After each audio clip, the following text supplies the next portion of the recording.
measurements. Shut the shit down on sight. That's right. We got hit.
Measurements. Shut the shit down on sight. That's right. We got hit.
Uno, habla.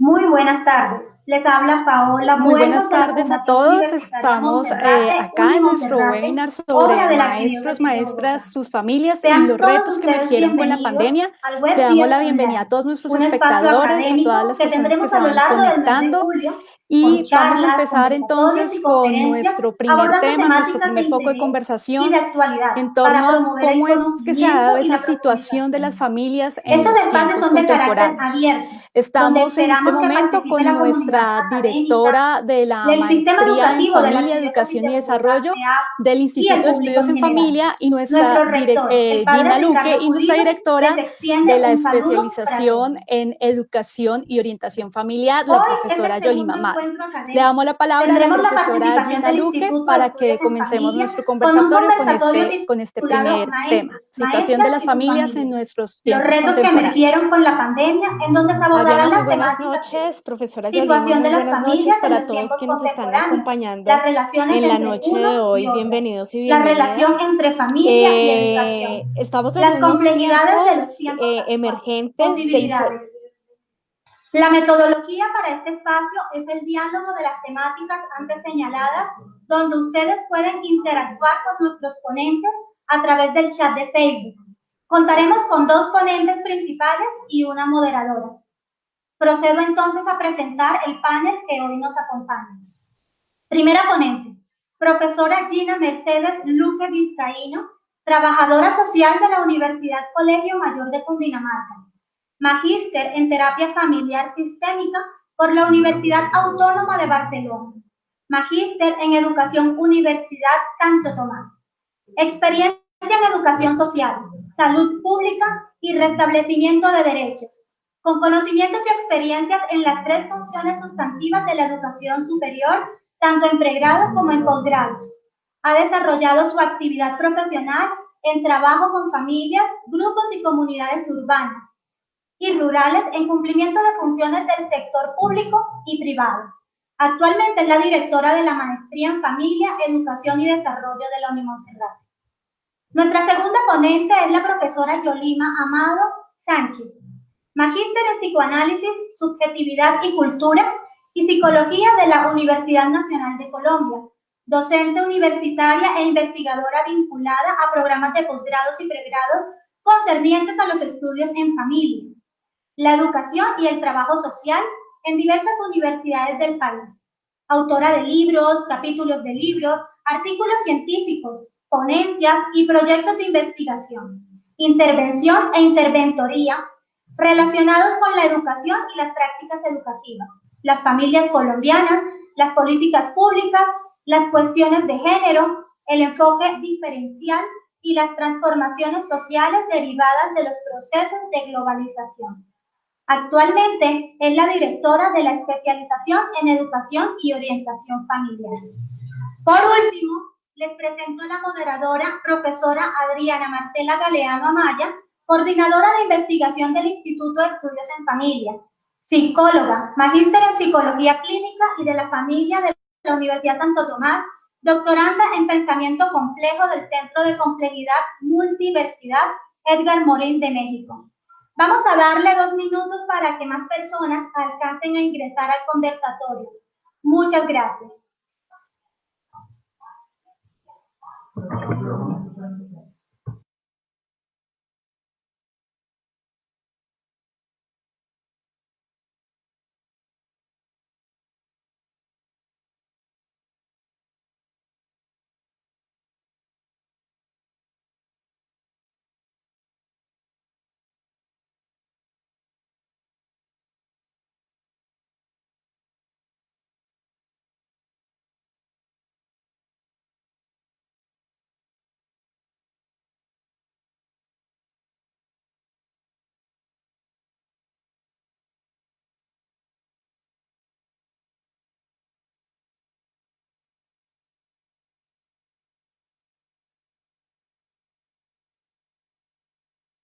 Muy buenas tardes a todos nuestros espectadores y a todas nuestras espectadoras. Bienvenidos a este espacio, este webinar sobre maestros, maestras, sus familias y los retos que emergieron con la pandemia. Vamos a darle paso entonces a nuestra directora de la Maestría en Familia, Educación y Desarrollo, la profesora Gina Luque, quien empezará con este primer tema, situación de las familias en tiempos contemporáneos, y posteriormente tomará la palabra nuestra directora, la profesora de la especialización en educación y orientación familiar, la profesora Yolima Amado. Con la profesora Gina Luque para este primer foco de conversación, situaciones de las familias en los tiempos contemporáneos. Profesora Adriana, muchísimas gracias. Un saludo muy especial y cálido para la profesora Yolima, para los profesores y profesoras del Instituto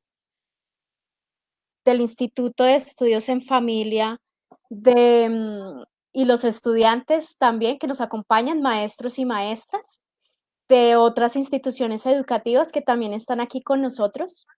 Hablar de la situación de las familias en los tiempos contemporáneos es comprender también las transformaciones que ha tenido la familia, esa familia como modelo único, tradicional, conformado por papá, mamá e hijos, y cómo se han dado esas transformaciones en el marco histórico, cultural, político y económico, cómo se han dado esas relaciones y esas configuraciones y esas transformaciones, entendiendo que la familia es un sistema que está en constante interacción, no es un núcleo que está aislado, que es el núcleo fundamental de la familia, sino que es un sistema que hace parte de todo un sistema social y que como parte del sistema social está en constante interacción y transformación. Entonces se da una ruptura cuando hablamos de esa familia o las familias de manera plural. En los contextos contemporáneos, pues vamos a hablar de una ruptura del modelo clásico de familia y una ruptura no solamente en la composición de los miembros, de quienes conforman esa familia, sino también de algo muy importante que pues quiero tocar en el día de hoy en mis intervenciones, que es la división sexual del trabajo. Entonces, anteriormente las mujeres tenían unos roles establecidos y unos roles definidos, y los varones tenían otros roles establecidos. Y esto lo vamos a articular cuando hablemos más adelante sobre la escuela y la educación, el papel fundamental feminizado que han tenido las maestras en especial en los niveles de primera infancia. Esas transformaciones en la familia, en la composición, en la división sexual, en la democratización también de las relaciones familiares, ha tenido que ver también con un fenómeno que es la globalización. Anthony Giddens recomiendo un texto que se puede encontrar en la web sobre las familias en el marco de la globalización. Esa reconfiguración de los mercados no solamente establece una relación entre los mercados, sino de las familias con el mercado. Estas familias ahora responden no solamente a unas funciones de crianza, sino también van a entrar a responder a unas funciones de producción y de consumo. Es decir, ya las familias no van a tener las funciones de reproducción, de crianza que en antaño se les había otorgado, y que había una clara división sexual del trabajo, unos cuidaban, otros eran los proveedores, sino aquí la familia se les demanda que produzcan y que consuman en ese contexto globalizador de relación con los mercados. Y otro elemento importantísimo dentro de esas transformaciones de la familia en el tiempo contemporáneo, y que tenemos que tocarlo, y de hecho lo trabajamos tanto en la especialización como en la maestría, es el conflicto armado en Colombia. O sea, cómo el conflicto armado incidió también en esas reconfiguraciones familiares, en hablar de pluralidades también familiares, porque es que el conflicto nos rompió ese modelo clásico de familia, reconfiguró esa estructura familiar. También nos ubicó nos permitió visibilizar los efectos de la guerra en el cuerpo de las mujeres. Las mujeres en la guerra, por eso hablamos de los enfoques de género, los enfoques diferenciales, porque la guerra no la vivieron igual las mujeres en sus cuerpos y en su corporeidad, no la vivieron las mujeres al igual que los hombres. los hombres, las mujeres violentadas sexualmente, asesinadas, los hombres asesinados, las mujeres desplazadas por las violencias, desterradas de sus tierras, y la emergencia de familias monoparentales con jefaturas femeninas producto pues de esta estructura del conflicto armado colombiano. 36 o 37% de las familias colombianas están en esa categoría de monoparentalidad con jefatura femenina. Y el lugar de la escuela, sobre todo en contextos rurales, se convierten en refugios para salvaguardar las vidas. Es decir, los maestros y las maestras se convierten en cuidadores de vida en contextos rurales y en contextos marcados por la violencia. Por lo tanto, decir que la función de la escuela es una función que transmite solamente conocimientos sería una gran falacia en nuestro contexto colombiano. La escuela se convierte también en un transformador de sociedad y en un salvaguarda de la vida. Muchas gracias, profesora Gina. Vamos entonces a darle la palabra a nuestra directora de la especialización en educación y orientación familiar, la profesora Yolima Amado. En relación con esto que nos plantea la profesora Gina y también con esas posturas que usted trae en este conversatorio, cuéntenos un poco más. Muchas gracias, profesora Adriana y profesora Gina. Yo creo que hablar en este momento acerca de la situación de las familias en los tiempos contemporáneos pasa por una pregunta que nos toca a todos, porque las familias de hoy, 9 de julio, son unas familias distintas a las de hace un año y se han transformado a vida cuenta de esta pandemia. Rico, por ejemplo, nos plantea que en estos tiempos las narrativas tienen una descompensación, por así decirlo, pues propone que el tiempo no se mueve en una línea cronológica, sino lógica. En esa vía podríamos afirmar que nuestros tiempos en este aislamiento sufrieron una suerte de desacomodación. Ya no son los de las rutinas en contextos separados, ahora se nos mezclan, se desdibujan los límites otrora señalados. Dicho de otra forma, en nuestra casa confluye lo laboral, lo familiar, las salidas del entretenimiento, la salud, lo social, en general. Todo se nos metió acá. En estas 4 paredes, extensas o cortas que tenemos, se delimita nuestro ser, hacer, sentir y pensar. Lo que implica que ahora mismo, de manera mucho más contundente, lo que está ocurriéndole al mundo, como decía Facundo Cabral, está en nuestra casa, amontonado.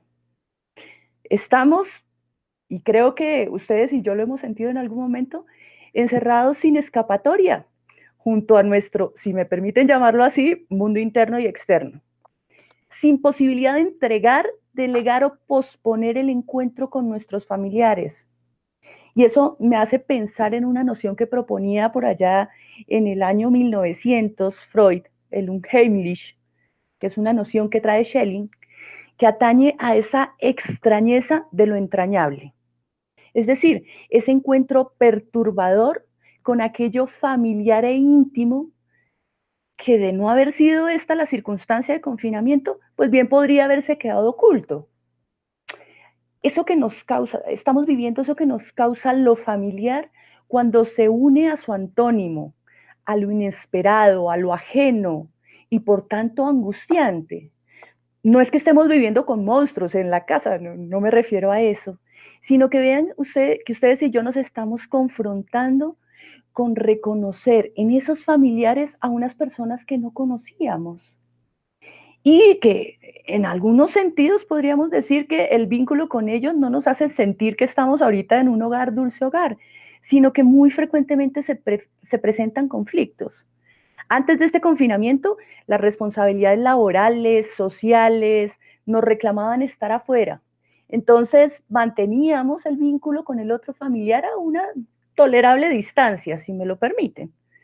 Claro, vivíamos ese interés de alejarnos, es decir, ustedes y yo, profesoras, pero también quienes nos están viendo, ¿en qué momento no han sentido que querían salir corriendo de su casa? Y eso no implicaba que no quisiéramos a esas personas con quienes compartíamos. sino que justamente porque salíamos 5 o 6 días a la semana a cumplir esas responsabilidades, pues cuando volvíamos queríamos ver a esos seres queridos, a nuestros familiares. O pensemos, por ejemplo, en cuánto hemos extrañado ahorita a esos familiares con quienes no estamos viviendo, con quienes no convivimos. Porque es que a esos los estamos extrañando mucho más, igual que a los amigos, a los colegas. En últimas, también es esta noción del juego del carrete que nos planteaba Freud, el Fordá, este ir y venir que nos permite desear cuando no se tiene y querer dejar ir cuando se tiene. Y es que en la familia y en el hogar, por supuesto, pues ustedes y yo navegamos sin mayor problema a la par de la convivencia de los opuestos, igual que en los demás escenarios en los que desempeñamos un cierto papel. Es decir, junto al abrigo, el cariño y la compañía, se acuna también el temor, la soledad y, como decía la profesora Gina, diferentes tipos de violencia. Un poco lo que nos invitaba a recordar en un libro de ya hace una buena cantidad de años, Yolanda López, ese de por qué se maltrata al más íntimo. Y ella decía justamente por eso, porque es el más cercano, porque son nuestros más cercanos quienes más nos afectan y, por supuesto, a quienes más podemos afectar. En este momento, nos insisten desde todos los medios de comunicación, en las campañas gubernamentales de salud, por Twitter, Facebook, por todo lado, que debemos mantener la convivencia armónica. Pero esto es difícil. Esto es difícil porque es que a la luz de ese deber ser en la familia, en el hogar, en contraste con esa convivencia armónica, amorosa, de familiares sonrientes, felices, jugando, pues está la cotidianidad. Y una cotidianidad que nos implica vivir al lado de los otros y las otras, cada quien con sus búsquedas y contradicciones, con sus expectativas, con esa enorme dificultad para hacer y dejar hacer al otro en sus diferencias. Pero como les decía antes, de eso no nos percatábamos. No nos percatábamos porque nos íbamos y volvíamos. Ahorita se nos insta, se nos casi presiona a reconciliar la vida laboral y la familiar.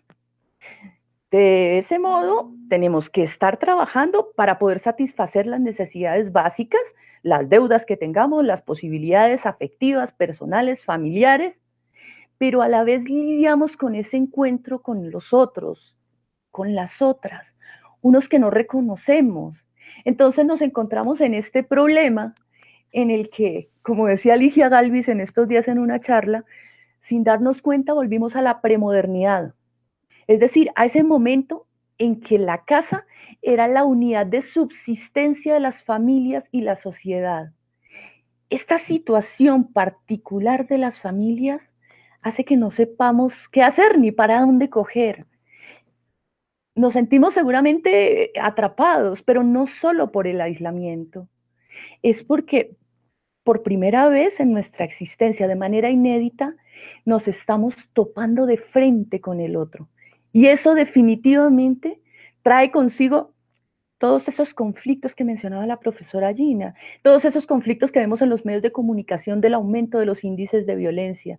Porque es que una cosa es decir que el hogar es dulce hogar y otra cosa es, por ejemplo, quienes están ahorita tratando de participar en este webinar, pero que tienen al hijo que quiere comida, a la mamá que lo reclama, a la pareja que también reclama, y tenemos que estar tratando de darle respuesta a todo esto. Entonces, esa familia nuclear de la que hablaba Gina se volvió una familia en la que se mezcla la función del trabajador, del maestro, de la maestra, del estudiante, del tutor, y es un asunto muy complicado y creo que este es un momento muy convulso para vivir en familia o con los otros y las otras, me atrevo a decir de momento. Profesora Gina, adelante. Interesante lo que dices, profe Yolima, porque pues anticipándome al tema, al segundo tema que es frente a la relación de los unos y las otras, creería que también hay una relación del otro, la otra y lo otro. ¿sí? Lo otro, el trabajo, o sea, ¿qué nos encontramos en el confinamiento? Que fue traer el trabajo a nuestro contexto. Y en este caso, yo venía hablando de de las configuraciones y la transformación de la familia, la resignificación de la familia también en el contexto de la globalización, pero es que en ese marco se da un asunto particular y es una aparente reconfiguración de feminidades y masculinidades. Es decir, las mujeres ingresan al mercado laboral, ¿cierto? A un mercado remunerado, pero de que no, que sus roles de cuidado en el hogar no han sido delegados o repartidos equitativamente a otros miembros de la familia. Entonces, un poco eso es lo que tú estás diciendo y es cómo las mujeres, yo tengo aquí los datos de la encuesta nacional de demografía en salud y en el 70% de las mujeres encuestadas dicen, yo limpio la casa, yo hago las reparaciones de perdón, yo hago la preparación de la comida, el baño de los niños, el lavado de la ropa. Entonces ahí hablamos de unas triples jornadas que con mis estudiantes y en mi ejercicio profesional he visto hasta 5 jornadas laborales para las mujeres. Una cosa es la jornada laboral remunerada, otra cosa es la jornada doméstica, el cuidado de las cosas de la casa. La otra es la jornada de cuidado de adultos mayores, de niños. Las que son estudiantes es otra jornada laboral y las que son lideresas comunitarias. 5, ahí encontramos también una de las comprensiones por qué las mujeres participan poco en las estadísticas, nos muestran una baja participación política de las mujeres, pues que estamos con triples y quíntuples jornadas laborales. A mí me parece muy interesante plantear y empezar a conectar un poco los aspectos que ha señalado la profesora Gina y la profesora Yolima en el siguiente sentido. Acá entonces nos encontramos por un lado con esas transformaciones de la familia, de las familias, ¿cierto? Que están dadas por las condiciones sociopolíticas y cómo estas condiciones sociopolíticas además se han ido transformando con el tiempo y ahí entonces también cómo se van cambiando esos estereotipos sobre las familias, sobre la feminidad, sobre la masculinidad, pero además también es encontrarnos no solo con la transformación relacional de la familia, sino también con digamos que con las subjetividades. Y me llama mucho la atención lo que plantea la profesora Yolima sobre encontrarnos con nuestros mundos internos, porque es claro, digamos que un poco trayendo a colación este texto sobre la sociedad del cansancio de este filósofo coreano, en donde nosotros venimos en una sociedad que nos agota de sí mismos para reflexionarnos sobre nosotros mismos y sobre nuestra construcción como sujetos. Y entonces llega esta pandemia y el encontrarnos, como lo plantea la profesora Yolina, como con nuestros mundos internos, nos da la posibilidad de reencontrarnos con estos propios, no sé, digamos, con estos propios conflictos, fantasmas, demonios, eh, conflictos subjetivos que tiene cada quien, ¿cierto? Y no solamente es eso, sino además la posibilidad de entrar a detenernos por un momento y pensar sobre estos mismos conflictos subjetivos y ponerlos en juego además con los conflictos del otro, es decir, con las subjetividades del otro. Y ahí es donde surge un poco digamos que esta mirada desde qué es lo que nos implica la pandemia en términos de esas transformaciones familiares y subjetivas.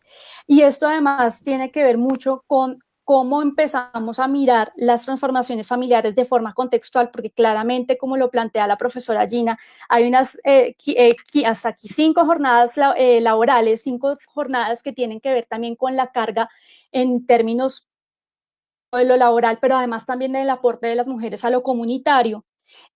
Sin embargo, miremos que estas jornadas hacia quiénes y hacia qué sectores están cargados, ¿no? Entonces, digamos que aquí también vale la pena entrar a revisar esas transformaciones en clave de las condiciones socioeconómicas y cuáles son esas vulnerabilidades socioeconómicas que están en juego con estas transformaciones familiares. Y para pasar al siguiente punto, otro punto de conexión es la noción del tiempo, ¿sí?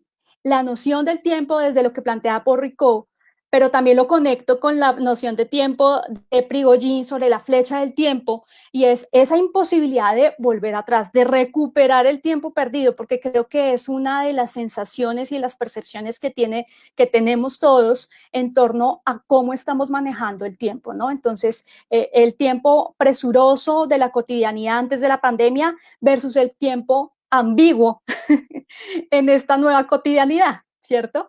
Entonces, bueno, quiero darle paso a la profesora Yolima para plantear nuestro siguiente punto, las relaciones entre unos y otros, entre los unos y las otras. Claro, claro, profesora Adriana, y mira que eso que tú planteas respecto a esa dinámica del tiempo, pero también a cómo se nos suman fenómenos sociales. Es decir, ya habían unas dificultades per se de las familias, ¿sí? Convivir con el otro ya era difícil y afrontar la cotidianidad del trabajo, la cotidianidad de las responsabilidades, con esas demandas del deber ser, ya era difícil, sin pandemia. ¿Sí? En esa misma lógica de las relaciones con los unos y las otras, pues ya traía unos problemas que varios autores habían venido ubicando a propósito de la llegada de estas tecnologías, de estos aparatos maravillosos que nos permiten estar en este webinar. Por ejemplo, yo me acuerdo, Lipovetsky por allá a final de los años 70 decía que estos eran tiempos de saturación y de amontonamiento. Ojo, años 80 del siglo anterior. Lyotard, por su parte, hablaba de la evaluación generalizada, es decir, de una cierta confusión que campea en cada esfera de la vida social. Esa confusión se nos ha multiplicado. O si no, de hecho yo no sé ni siquiera qué hacemos, o bueno, qué hacen quienes nos están viendo, porque seguramente esta es la 300.000 invitación a una charla por internet. Estamos en unos momentos de saturación increíbles, en donde uno ya no sabe qué cobra relevancia. Y esa creo que es otra dificultad en ese vínculo con el otro. Estamos en unos tiempos de subjetividades moldeadas por el capitalismo. Gina un poco lo anunciaba en ese vínculo del consumo, en ese vínculo con los objetos. Pero también Paula Sibilia nos decía hace 5 o 10 años que estábamos en unos tiempos de privacidad exhibida. Este fenómeno al que ustedes y yo de pronto nos hemos referido en algún momento, de quien publica su intimidad sin ningún reparo. Entonces, eso de lo interno y lo externo ya estaba trocándose, ya estaba solapándose. Ahora, ¿qué pasa cuando lo laboral, que antes era un espacio reservado, se ve invadido por lo íntimo?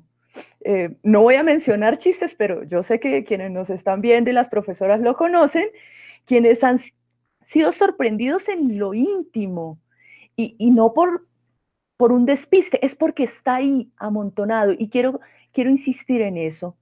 Es casi una perspectiva caótica. Previo a esta pandemia ya nos sentíamos un poco desorientados, o al menos yo, pues incluso los reconocidos como depositarios del saber, por dar otro ejemplo, ya habían sido destituidos. Los saberes reconocidos y promovidos ahorita son estos que conciernen a las tecnologías de la información y la comunicación, del entretenimiento globalizado. Y en una saturación tal que casi no importan los contenidos, pero en lo que algo sí se iba quedando rezagado y algo sí ya veníamos advirtiendo, era el vínculo con el otro. Muchos académicos decían, por cuenta de las tecnologías, de la comunicación y la información, estamos perdiendo el vínculo con el otro. Ahora, paradójicamente, necesitamos las tecnologías para el vínculo con el otro y la otra, porque ya sabemos que en familia, pues de pronto ya no queremos estar tanto, ya estamos buscando en cómo voy a ir a la panadería a traer el pan para estar 3 minutos un poco lejos, ¿sí? estas tecnologías, aparte, instauran una ruptura en lo generacional, porque, bueno, yo al menos me incluyo, no sé, las profesoras, pero pues estamos asistiendo a unos tiempos en los que no teníamos problema en reconocer que las tecnologías nos atropellaban, ¿cierto? Y en esa medida, en esa lógica de la gran red, también los saberes que provenían del contacto con el otro fueron quedados rezagados. Esos saberes de los adultos, y ojo, esos saberes también de los maestros y las maestras, porque es que qué competencia podemos tener ustedes y yo con Internet. En Internet ya está todo. Dicho de otra forma, ¿para qué prestarle atención a los maestros y las maestras sin Internet? Ya está todo. Pero en este momento en particular, en el vínculo con el otro, se metió aún más, porque se metió la relación incluso con aquellos con quienes no teníamos un vínculo virtual. Pensemos en nosotras tres que estamos aquí conversando ahorita vía pantalla. Pues hace unos meses nos encontrábamos en la oficina. Esas transformaciones traen unos efectos subjetivos del vínculo con el otro. Y hay otro asunto que a mí me inquieta, que también era un poco anunciado, y es cómo este asunto de las posibilidades económicas hace que se modifique el vínculo con el otro. Hagamos de cuenta que ustedes y yo, quienes están en línea viéndonos y nosotras, tenemos aún un trabajo. Sin embargo, no podemos olvidar que el desempleo en el país llegó en mayo al 21.4%. Es decir, debemos tener alrededor de 8 millones de colombianos y colombianas que están al borde de la desesperación por conseguir un trabajo que al menos les permita suplir las necesidades básicas. Y ya después mirará, siguiendo a Maslow y su pirámide de las necesidades, si nos vamos a ocupar de los afanes de la seguridad, de la salud, de la afiliación, las necesidades sociales, el reconocimiento, todo eso otro. Pero mientras tanto, el asunto es dónde queda el vínculo con los otros y las otras. Entonces parece que confluimos en un momento de querer separarnos de unos, los que tenemos próximos, y de unirnos a otros, a los que tenemos lejanos. Y esta paradoja tiene que ver con que en últimas hay algo que ofrece la tecnología que no podemos ofrecer en el vínculo con el otro de manera presencial. Y aunque esto parezca una contradicción, es que cuando el otro no está, surge y se inaugura el deseo ahí. ¿Sí? ¿Con qué nos estamos topando ustedes y yo? Con que en el marco de este aislamiento incluso se nos impuso el imperativo de postergar el disfrute. No sé si ustedes se acuerdan, pero recién empezó el aislamiento, se nos dijo, ojo, ustedes no están en vacaciones. Es decir, nos dejaron muy claro que aunque estuviésemos en la casa, no debíamos parar la producción. El trabajo debía seguir en movimiento al margen, ojo, al margen de la convivencia y los reclamos familiares y personales. Sobre eso, solo me arriesgo a decir de momento para darle la palabra a la profesora Gina, perdón, que yo pensaría que el reto en ese sentido del vínculo con el otro pareciera ser en lograr esa generación de relaciones democráticas en la familia, de ese encuentro democrático y amoroso con el otro, de esa repartición para que no haya esa sobrecarga. Bueno, para quienes tienen con quién compartir, porque existimos quienes no tenemos con quién compartir esas responsabilidades. Pero en últimas, si no asumimos el reto de establecer esas relaciones democráticas, es muy posible que nos veamos arrinconados más bien a la reproducción de las circunstancias más inquietantes e incluso más violentas propias del modelo patriarcal o el autorista propiamente hablando.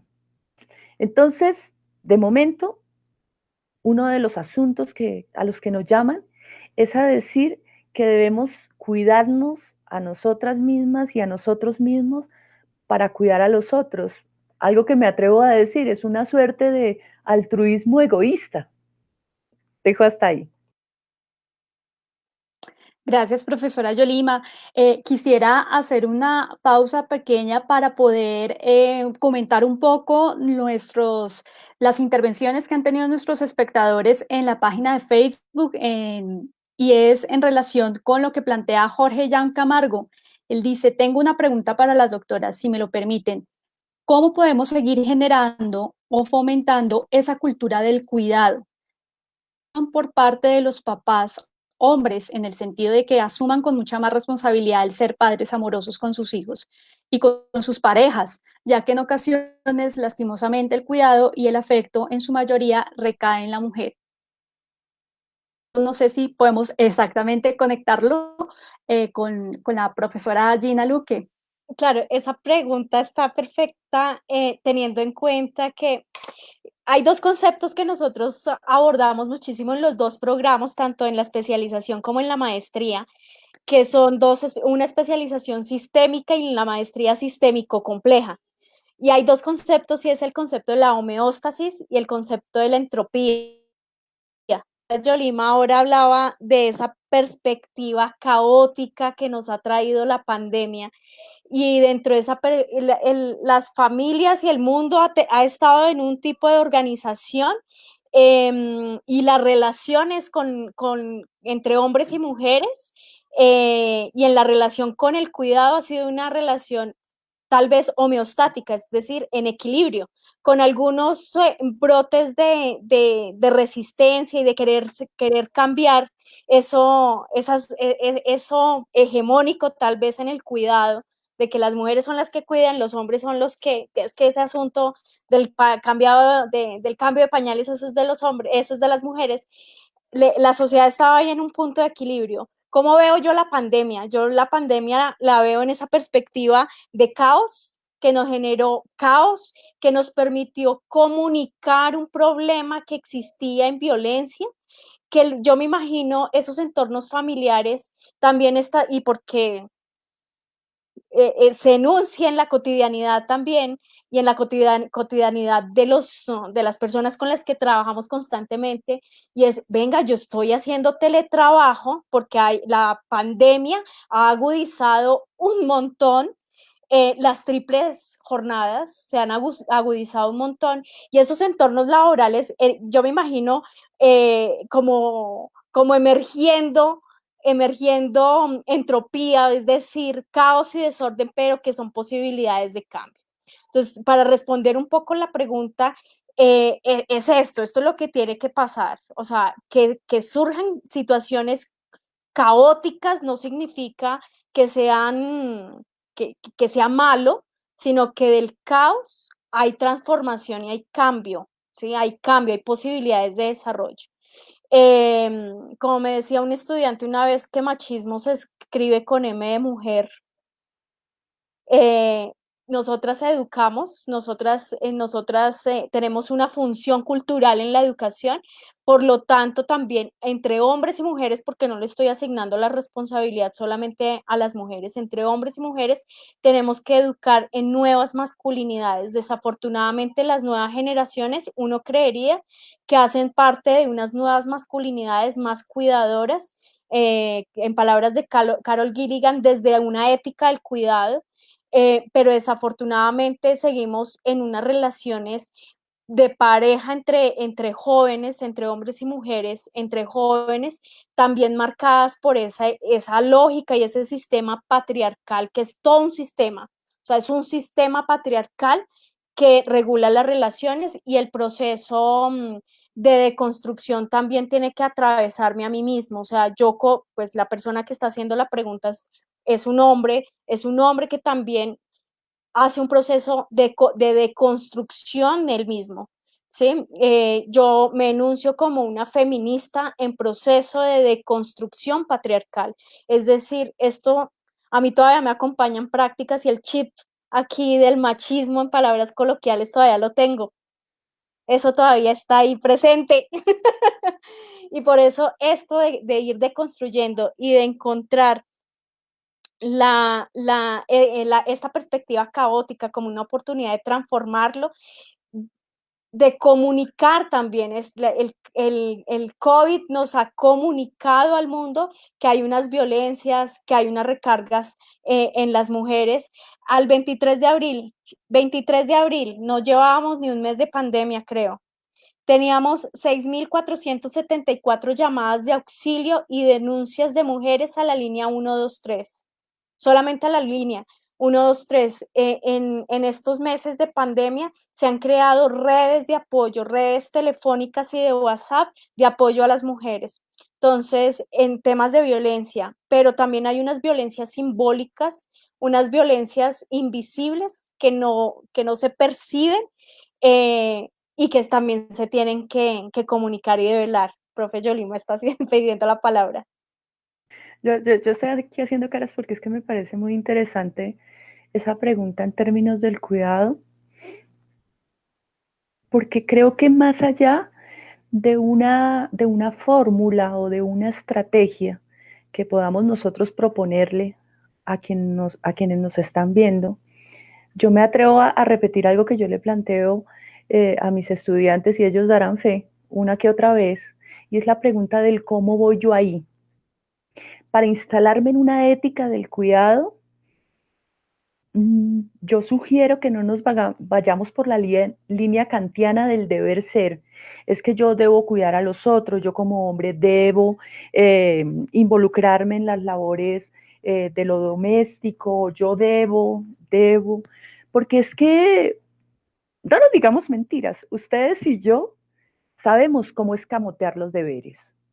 Les voy a dar un ejemplo sin que haya una mala voluntad de por medio. Entonces resulta que, quizás esto no le ha pasado a nadie, yo estoy en una reunión en Meet, como esta, en una conferencia, y de repente se me cae la señal o me deja de funcionar el micrófono.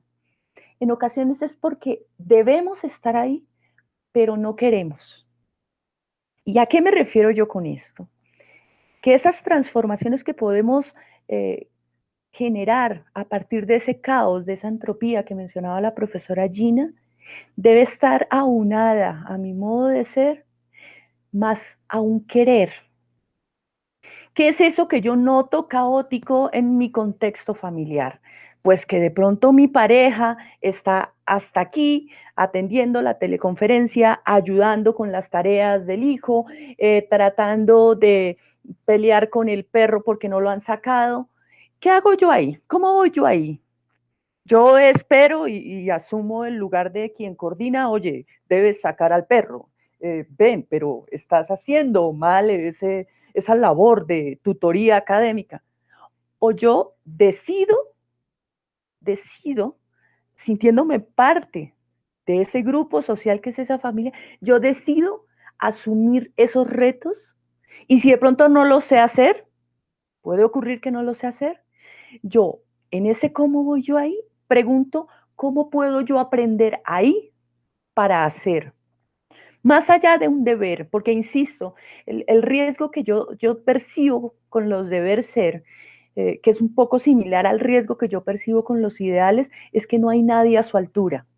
Entonces nosotros intentamos estar a la altura del ideal, pero nos quedamos cortos. Entonces preferimos no arriesgarnos. En cambio, si yo me reconozco y reconozco cuál es mi lugar de paternaje, por ejemplo, para esta pregunta en especial, cuál es mi lugar de maternaje. Para el caso de quienes son maestros y maestras y nos están viendo, ¿será que yo debo ser con mi hijo o con mi hija maestro y maestra? Es que ya no puedo ser mamá o papá. Esa confusión de cómo voy yo ahí, hace que tampoco sepamos cómo interactuar con el otro. Entonces, no sé, es que estoy viendo la puerta detrás de la profesora Adriana. Si alguien entra por esa puerta, ese alguien lo primero que se va a preguntar es, ¿yo qué hago aquí? Y salgo y me voy. En esa cotidianidad del confinamiento, esa pregunta es esencial. ¿Cómo voy yo ahí y cómo hago yo parte de este grupo familiar? ¿Y cómo quiero hacer parte de este grupo familiar? Por eso yo no invito a que lo pensemos como un deber ser, sino como una pregunta que yo mismo me formulo. para decidir hacer algo. Entonces, si me molesta, como en este caso, que ya no haya donde poner un plato, pues si yo lo que quiero es que haya donde poner un plato, debo hacer. Ahí está el tránsito, al hacer, reconocer cómo voy yo ahí para hacer. Diría eso de momento, profesor Adrián. Creo que me parece muy importante este punto porque es resignificar ese tema del deber ser, no solamente en la forma como comprendemos la estructura familiar, sino cómo además deben ser los vínculos familiares y que además la familia tiene que ser el lugar de armonía. ¿Mm? Y creo que esto tiene que ver mucho con el hecho de idealizar el lugar de la familia antes de la capacidad que podemos tener de, en vez de idealizarlo, verlo como un lugar de sentido humano donde todos cerramos, pero además donde hay unas pautas de comunicación y unas pautas de interacción que son específicas de un contexto particular. Y ahí en el tema de la resignificación de la parentalidad, me parece importante traer a colaciones ese cómo yo voy ahí que plantea la profesora Yolima y cuál ha sido mi historia, porque hay un sentido de la historia y cómo resignifico yo mi historia con mi padre, por ejemplo. Porque esto tiene que ver con esas pautas que se han ido instaurando isomórficamente desde la infancia y con diferentes contextos a cómo yo estoy relacionándome en este momento con mi pareja o con mis hijos.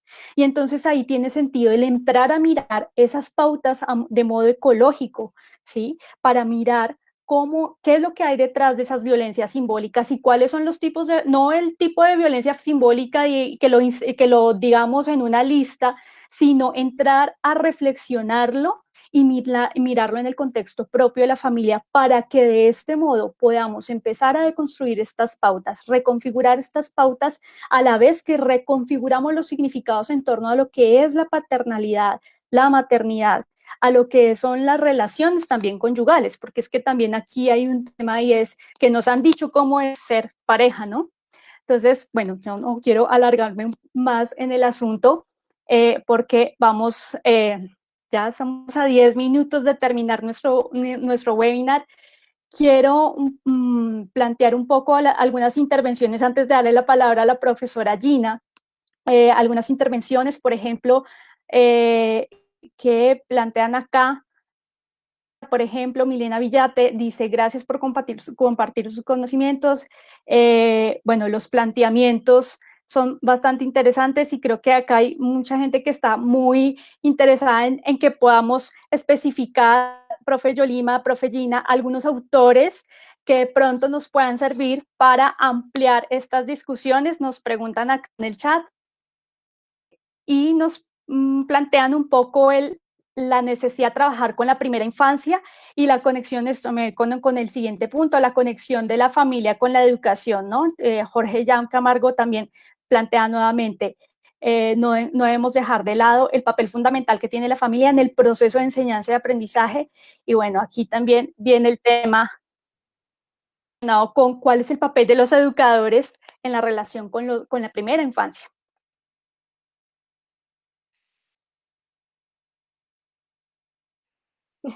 No encontrar el micrófono.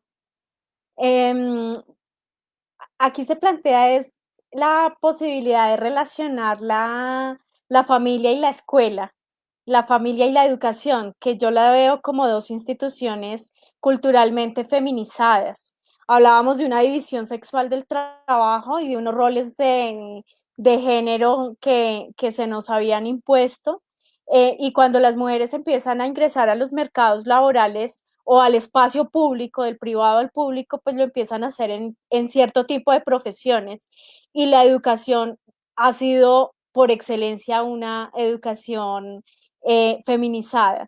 Y yo encuentro en estos momentos, bueno, históricamente, pues en el transcurso de mi ejercicio profesional, he encontrado una tensión entre estas dos instituciones feminizadas, entre la escuela y la familia. Es decir, es un asunto frente a qué, frente al cuidado, ¿sí? Entonces están estas tensiones y son tensiones básicamente entre dos sectores de mujeres y qué pasa con otros sectores como por ejemplo la empresa. ¿sí? Cuando hablamos nosotros de las empresas familiarmente responsables, esa sí sería una verdadera corresponsabilidad, porque nosotros nos situamos en eso que reza en la 1098, que hay una corresponsabilidad entre familia, sociedad y Estado, y en las escuelas o en los contextos educativos nos quedamos diciendo que es que la familia no es corresponsable, pues es que en la corresponsabilidad debemos estar en la corresponsabilidad frente al cuidado de niños, niñas, y ampliaría un poco los adultos mayores, los enfermos, ese cuidado que ha sido feminizado debe involucrarse también al sector productivo, hablar de las empresas familiarmente responsables, comprender que si la familia no participa, por ejemplo, eh, en, en, en la vida del contexto educativo, es porque está cumpliendo con unas demandas de producción y de consumo, unas demandas funcionales que el mismo contexto económico le demanda. Fíjate que en estos momentos, pues lo sabrán mejor los profesores, los maestros y maestras que nos acompañan el día de hoy, lo sabrán mejor que yo, y es cómo sus tiempos de maestros y de maestras les tocó adaptarse al teletrabajo de los padres de familia, ¿sí?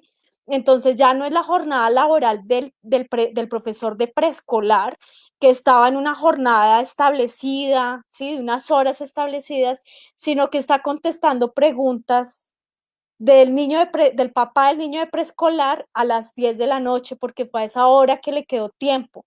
Entonces, esa sincronía entre escuela y familia, bueno, esto también nos permitió develar el papel importante que tienen los maestros, ¿sí? En la educación, y el papel importante que tienen las familias. Yo quiero comentarles unos datos de la revista Dinero en la publicación del 2 de noviembre del año pasado.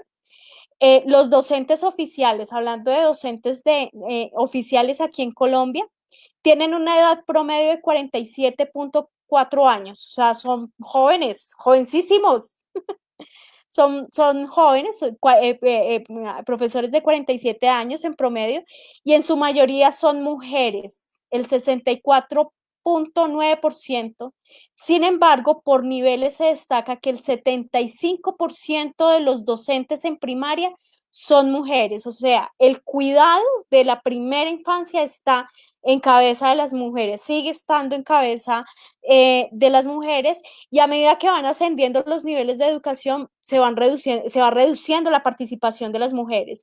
En secundaria, las mujeres representan el 52%, y en la educación superior ese índice se reduce, en niveles posgraduales se reduce. Ahora nosotros hacemos parte de unos posgrados culturalmente feminizados, la educación familiar, que hay una participación mayoritaria de mujeres, pero el índice, en otra publicación de la revista Dinero, en estos momentos no recuerdo la fecha, el 30% de las investigadoras reconocidas por Colciencias son mujeres, ¿sí? Ahí también tenemos una dificultad. Pero o sea, la situación se agudiza en materia de educación para los profesores y las profesoras. El 41% tiene títulos de posgrado. Solamente el 41% de los profesores en Colombia tiene un título de posgrado. El 100% de los docentes de secundaria, bueno, tiene mínimo un título profesional, ¿cierto? Pero esa proporción en primaria solo llega al 83% en primaria. O sea, en primaria la situación de formación profesional se agudiza, o sea, es una dificultad y es aguda la brecha educativa para los niveles más pequeños, o sea, para los niveles de educación inicial, que son mujeres. O sea, esto es un asunto de género. A ver.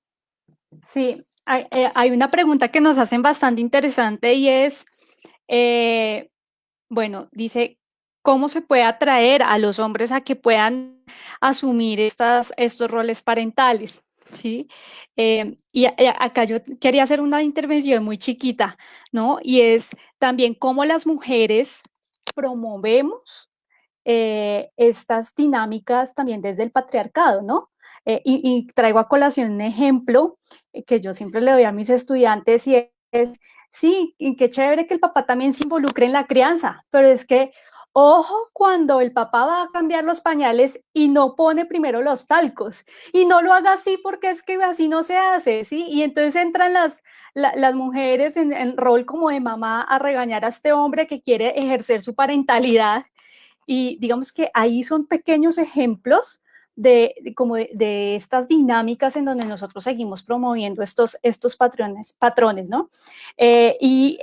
Mauricio González nos dice, bueno, y si los hombres no abandonan esos privilegios para ubicarse en el hogar y en su dinámica, ¿cómo se les puede atraer? Bueno, ahí hay un tema para debatir. Profe Yolima y profe Gina. Yo, yo quiero referirme a este asunto porque, como se han dado cuenta, digamos que he intentado como que pongamos de frente cuál es la distancia entre el deber ser y las prácticas. Parte de los ideales, de ese ideal del que les hablaba hace un rato, del hogar dulce hogar, de la familia armónica, en su mayoría desconoce que en las relaciones familiares hay relaciones de poder. Yo les mencionaba ahorita el saber, pero también de poder. Y desde el poder se derivan muchas acciones. En este caso estamos hablando específicamente, quisimos hablar de los maestros, las maestras y sus familias. Y me voy a situar desde ahí. Gina mencionaba la feminización del proceso educativo, pero yo quiero plantear también algo, y es que si bien en el escenario educativo, en los escenarios educativos y de familia, están las mujeres en su mayoría, baste con ver esos reclamos respecto a por qué en este Congreso de Educación los ponentes son todos hombres. Porque hay un ejercicio del poder. Y ese ejercicio del poder no solo se da en las dinámicas políticas, culturales, sino que se da también al interior de nuestras familias. Es desde donde se ejerce la autoridad. Por eso yo mencionaba hace un rato ese asunto de la democratización, tanto de las relaciones familiares como de la democratización de las responsabilidades. Yo recuerdo que la profesora Juanita Barreto decía que en ciertos momentos la democracia tenía que caerse. ¿Y tenía que caerse en qué sentido? Cuando era necesario asignar responsabilidades. Ella planteaba, pues es que para exigir derechos queremos democracia, pero para asumir responsabilidades preferimos delegar. Entonces ahí nos movemos entre el modelo democrático y el modelo del trabajo empresarial. Entonces yo te delego, tú haces. En ese vínculo con el poder y que se deriva, que se articula con el saber, ese saber de lo doméstico. La profesora Adriana podría dar un ejemplo perfecto de, pero es que no pones el pañal igual. Yo me voy a atrever a decir algo y espero que los hombres que están en línea me escuchen el enunciado completo, pero yo recuerdo a mi propio padre, por favor, cuando veas esto, tómalo con calma, que él me confesaba en algún momento que él nunca había querido aprender a lavar la loza. Y esto generaba un conflicto. Es decir, mi madre diciéndole, pero usted, ¿por qué no ayuda a lavar la loza? Y 3 doritos más tarde, venga, no lave esa loza, pasión, déjela ahí, que usted no sabe lavar. Entonces, ahí emergen estos dos asuntos, el saber y el poder. Y creo que es importante que veamos el saber y el poder en las relaciones familiares de la misma forma en que podemos reconocer el lugar del saber y el poder en los escenarios educativos.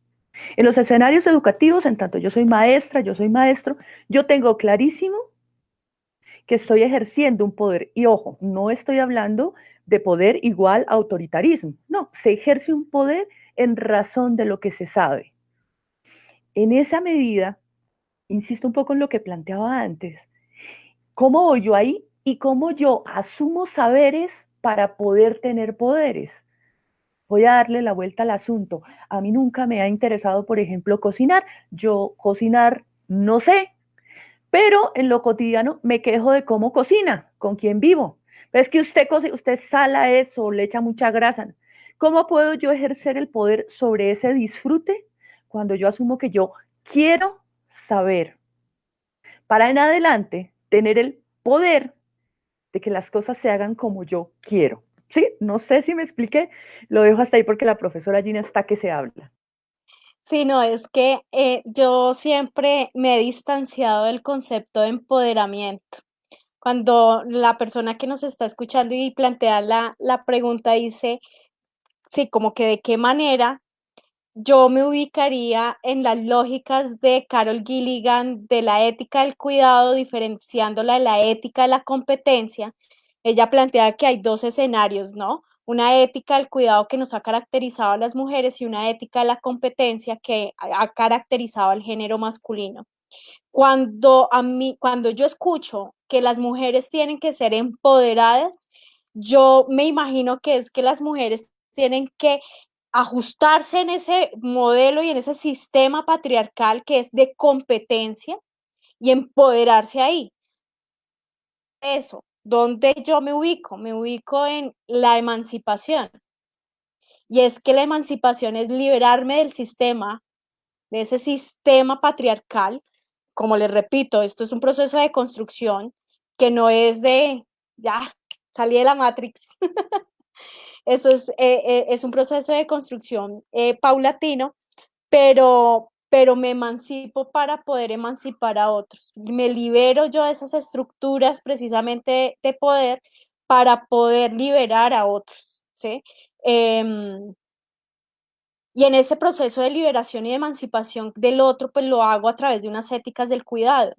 Hay un tema ahí preocupante y es cuando somos profesores, profesoras, profesionales de diferentes áreas y masculinizamos, por ejemplo, el abuso sexual, ¿sí? Entonces, fíjense que los hombres que trabajan en educación inicial son vistos con sospecha, ¿sí? Y nosotros puede hacer que como profesor, como maestras mujeres, como madres, como ¿sí? Los roles de mujeres que podamos estar ocupando, estemos viendo a ese hombre con sospecha porque está ejerciendo una función que culturalmente ha sido feminizada. Tanto hombres como mujeres caemos en este error de masculinizar el abuso y la violencia también. El abuso sexual, sobre todo en términos de, es que es gay, ¿no? Entonces, sí, si estás ejerciendo funciones de cuidado, tienes una masculinidad distinta, emergente, es porque no eres varón o eres abusador, que es la masculinización del abuso. Gracias, profe Gina. Bueno, yo creo que vamos a dar paso a a nuestro último tema, nuestro último poco de conversación, que son cuáles son esas complejidades de los tiempos actuales y qué posibilidades hay para que respondamos a estos retos, qué posibilidades emergen en medio de estos retos.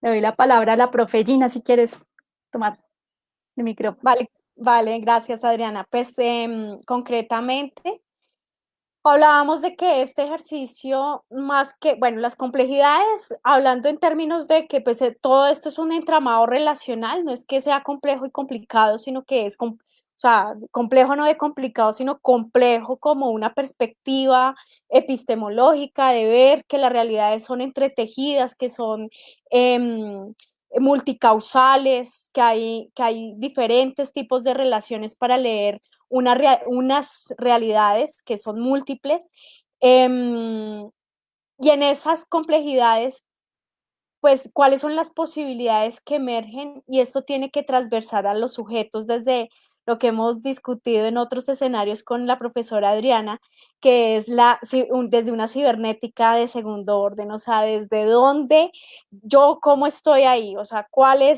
cómo me enuncio yo en esa realidad y esto cómo me resignifica. Creo que ahí en la Monserrate hemos tenido históricamente una mirada frente al sujeto que se está educando, que es un sujeto que también hace parte de una familia y que ve otras familias a partir desde los lugares que se enuncia, ¿sí? Desde dónde se enuncia. Entonces, resignificarse uno como sujeto, mujer, hombre, de género, pues con otros tipos de género, miembro de una familia y esa familia también plural, ¿no?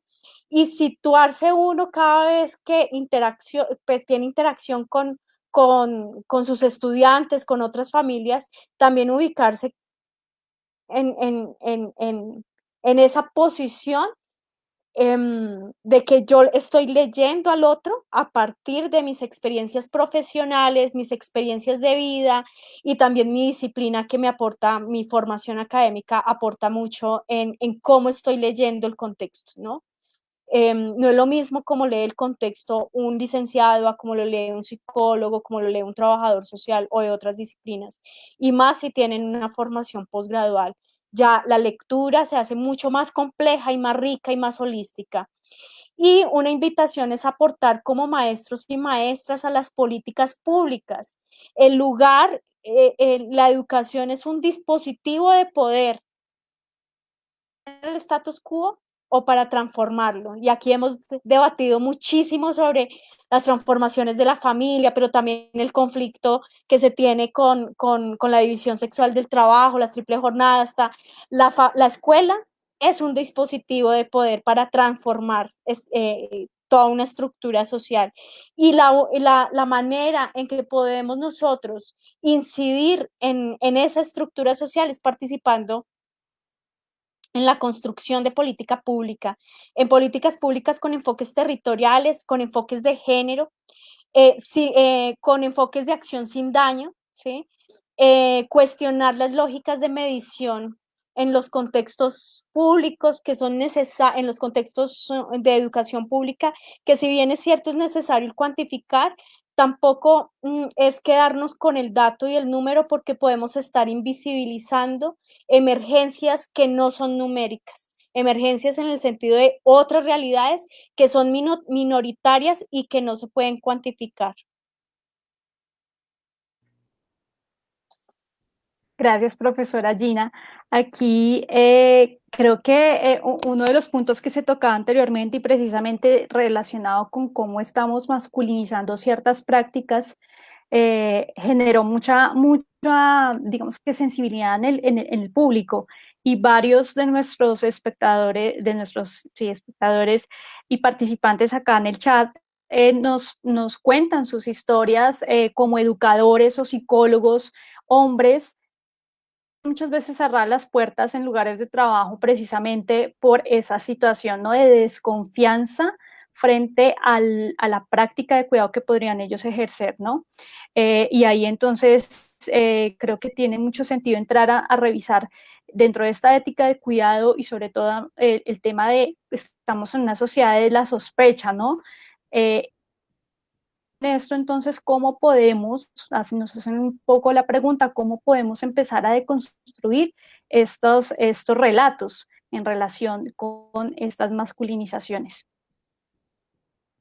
Bueno, yo me atrevo a plantear algo que no propiamente procede de la perspectiva de género, pero sí creo que en esta complejidad de la que hemos hablado, de esta confluencia del escenario familiar y del escenario laboral, y cómo eso nos complica la vida, porque yo creo que sí es un poco complicado, yo quería, o me atrevo a plantearles que quizá, por ejemplo, para discernir un poco cuál es ese lugar que podemos tener en nuestras familias, ampliemos o recordemos esa acepción etimológica de la educación, del ese, cuando se plantea como el educere, que alude a guiar, el educare, que implica nutrir, cultivar, incluso del latín educatio, que nos acerca a la noción de crianza, pero hay algo fundamental, a la formación de un otro. Y ese otro del que se trata es de un ser social, un ser para el mundo. Entonces ahí hay un lugar muy importante para ese escenario de la educación, no solo en la escuela, sino aquello que se pone en juego en nuestras relaciones familiares, porque en últimas entendemos que si se trata en la escuela de la formación de un otro y con un otro en torno a diversos saberes, conocimientos, pues también implicará en el contexto familiar a construirnos con el otro, no solo en términos ahí sí ya de lo intelectual, sino también de índole emocional y afectivo. Yo planteaba un poco hace un rato ese asunto de cómo estamos navegando por la red y cómo nos sentimos un poco perdidos en esa lógica de la red. Y ahora voy a poner un poco ese perdidos en términos de cómo nos afecta el vínculo y cómo una forma de reconfigurar, de resignificar el vínculo con el otro, está en darnos cuenta que ustedes y yo, así carguemos fotos, videos, noticias, memes a la red, ustedes y yo no estamos en la red. Aún no estamos en la red. Eso quiere decir que seguimos siendo seres independientes, seres sociales, que nuestras subjetividades, nuestros saberes, deseos, contradicciones están por fuera de la red. ¿Y dónde están? Propiamente junto a esos seres queridos. Lacan planteaba por allá como en 1940 y algo, que al capitalismo no le interesan los asuntos del amor. Y miren que a mí me gusta traer a estas discusiones la cuestión del amor, porque es que cuando yo reconozco en el otro cercano, en el otro próximo, alguien digno de amar, es mucho más complicado que yo lo hiera, que yo lo afecte, que yo lo desconozca. Esa posibilidad de reconocer a los otros y las otras, a esos familiares, y entonces aquí cambio un poco lo que les decía hace un rato, ya no como la molestia, como este que me está fastidiando o que me va a dañar la presentación, o este que está gritando, o este que quiere jugar mientras yo tengo que trabajar, ya no reconocer en ese otro un agente que está perturbando mi capacidad productiva, sino en esa lógica de la red que comprendemos fácil en lo virtual, involucrarnos en red, generar alianzas en red con aquellos con quienes vivimos, entretejer ese tiempo que funciona, como decía la profesora Adriana hace un rato, entretejer unos tiempos que nos permitan estar con los otros. Dicho de otra forma, que no dediquemos nuestro tiempo única y exclusivamente a la lógica de la productividad y la eficiencia laboral, porque eso es, creo yo, en parte lo que nos tiene tan agotados, porque es que en últimas, ustedes y yo vivimos más con la pantalla y cada vez más con extraños, a tal punto que, por ejemplo, nos pasaba hace un rato en las pruebas, uno se extraña hasta de su propia imagen. Y en ese proceso vale la pena que reconozcamos, y en esto ya para cerrar e insistir un poco, que reconozcamos las grietas y las diferencias del otro y de la otra. Al otro no le podemos imponer, no le podemos imponer. Uno dice como padre o como madre, no, pero es que en esta casa se hace lo que yo digo. Si ese padre o esa madre recuerda cómo fue en su infancia, incluso si tuvo padres o madres autoritarias, se acordará que se daba mañas de salirse, que se daba mañas de volarse, incluso a costa del castigo. Eso quiere decir que esas diferencias están ahí. Estamos en este momento compartiendo unos cuantos metros con los otros y las otras, y esto les va a parecer chistoso, pero quizá valga la pena que los conozcamos. ¿Qué tal que nos caigan bien? Decía por ahí un meme. Pero también, y esta es como un planteamiento que quiero hilar con algo que dije muy al comienzo, que tratemos de encontrar en ese tiempo lógico la posibilidad de alternancia entre la presencia y la ausencia. Yo adoro los chocolates. Aquí, quienes me conocen saben que adoro los chocolates. Pero si yo debiera comer chocolates a diario, les aseguro que bien pronto les cogería fastidio. esa alternancia entre presencia y ausencia nos permite aparte hacernos a cada quien en su propio rinconcito, en su propia grieta. Entonces, creo que es importante que podamos aprovechar esta oportunidad, como decía la profesora Gina, para aprender y para reconocer qué es todo esto que emerge en el caos. Y algo a lo que Gina y Adriana se refirieron, y es que algo de lo que se ha hecho evidente es el lugar de las amplísimas inequidades. Y ahí, en esas que reconocemos nosotros, como profesores, como maestros, como padres y madres, también podemos decidir cómo voy yo ahí. Y ya dejo hasta ahí. Gracias. Un poco para responder brevemente la pregunta de la persona que, ¿cómo deconstruir los relatos? A mí se me viene a la mente un texto que trabajamos muchísimo, que es un texto de Epson y White, fines terapéuticos. Encontramos también acontecimientos extraordinarios, o sea, en las relaciones humanas, que es lo extraordinario que está oculto para crear narrativas emancipadoras. O sea, estamos atados también a unos discursos de poder, a unas narrativas de poder, que necesitamos es de velar lo que está oculto para construir narrativas emancipadoras.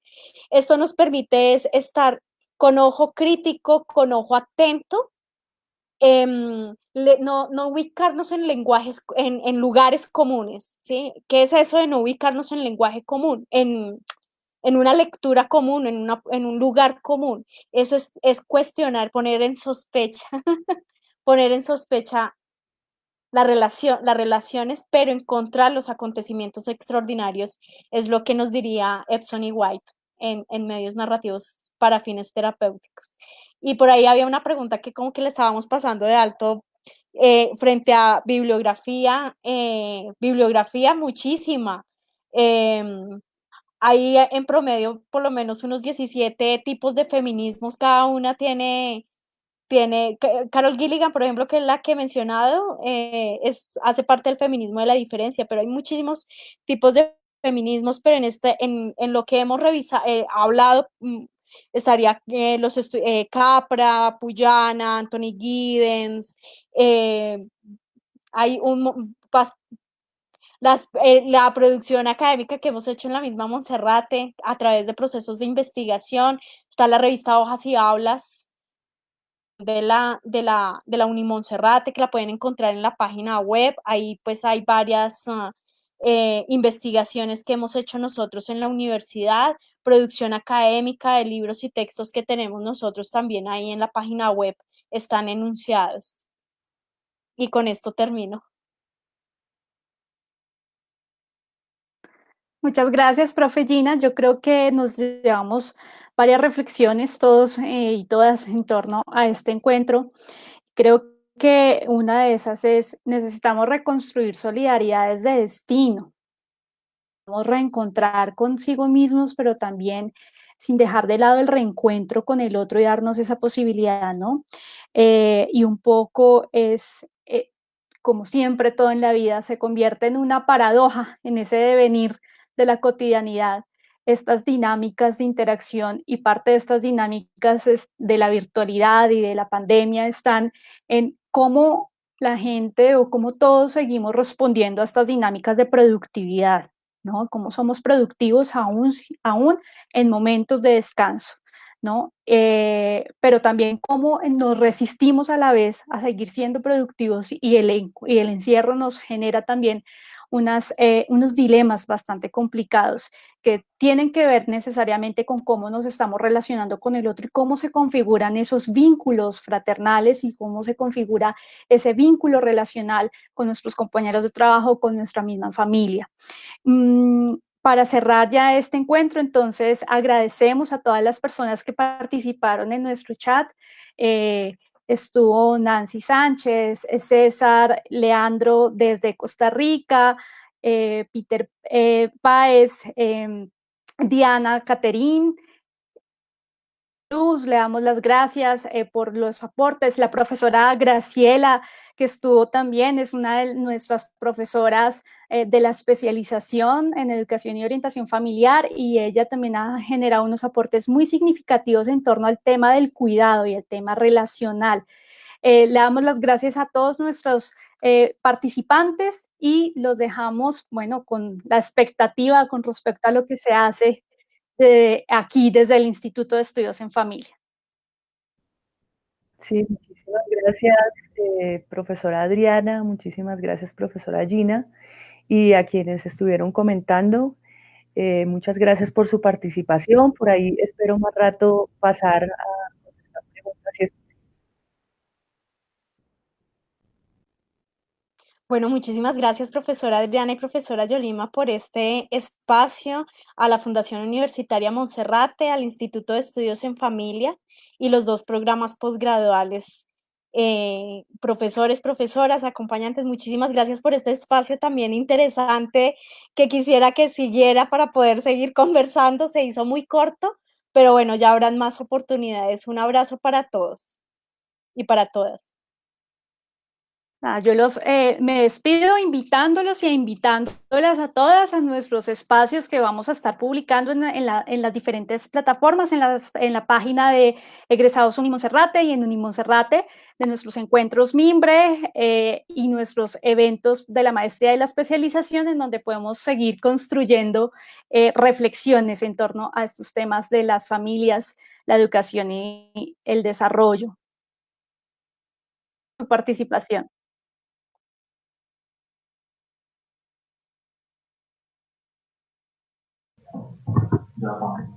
Agradecemos a todas las personas que asistieron a este segundo encuentro por su participación activa, por cada like, por cada comentario, por cada aporte que fueron realizando. Agradecemos al Instituto de Estudios en Familia de la Unimonserrate, a la profesora Gina Luque, a la profesora Yolima Amado y profesora Adriana Galeano por disponer de este espacio y brindar tanto conocimiento.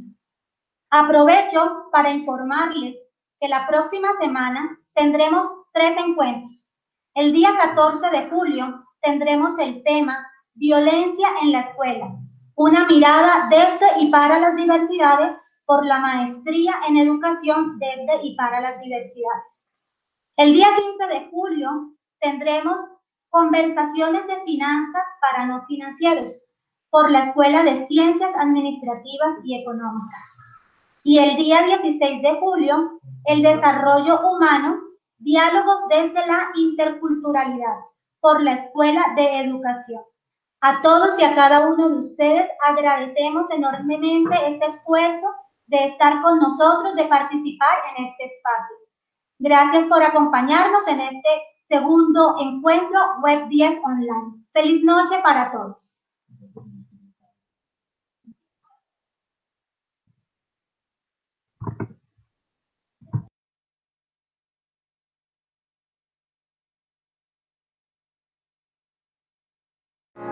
There's a reason why they watch all night long.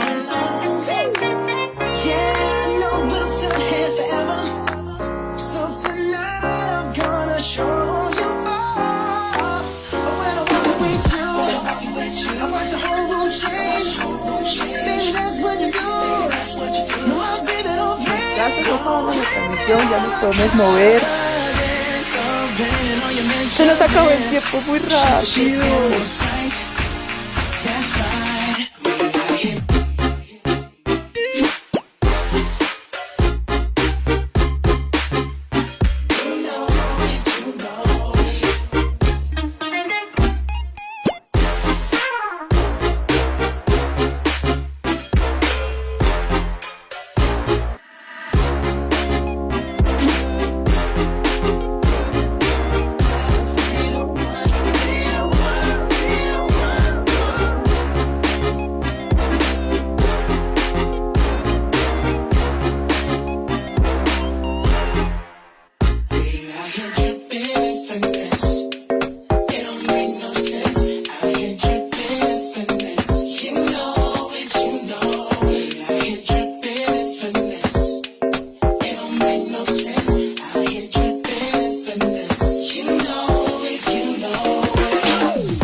tilt hands forever all night long. Yeah, I know we'll tilt hands forever. So tonight I'm gonna show you all. When I'm walking with you, I watch the whole room change. Baby, that's what you do. No, I baby, don't blame. Blame it on my confidence. So blame on your measurements. Shut the shit down on sight. That's right.